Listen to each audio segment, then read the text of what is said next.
Hello বন্ধুরা, welcome to my YouTube channel blogger প্রিয়া।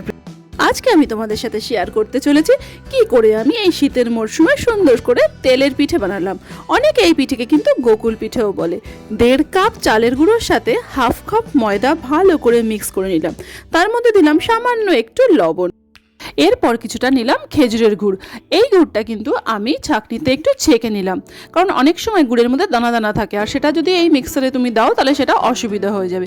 সেই জন্য আমি ভালো করে উষ্ণ গরম জল মিশিয়ে লেইটা বানিয়ে নিলাম। এরপরে গুড়টা ভালো করে আমি মিক্সচার করে নিলাম আমার চালের গুঁড়ো আর ময়দার সাথে। এই মিক্সচারটা কিন্তু সুন্দর করে করতে হবে।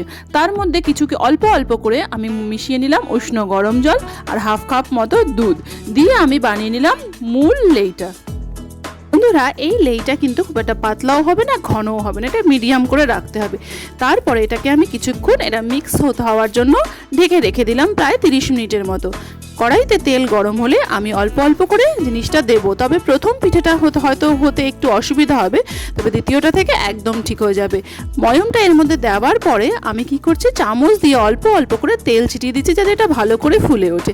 হয়ে গেল আমাদের গোকুল পিঠে। বন্ধুরা, তোমাদের যদি আমার চ্যানেলটা ভালো লাগে তো লাইক, শেয়ার, সাবস্ক্রাইব করো। এটা কিন্তু খুবই সহজ, তাই না? তো সবাই খুব ভালো থেকো। আর আমার ছেলে দেখো কি বলছে।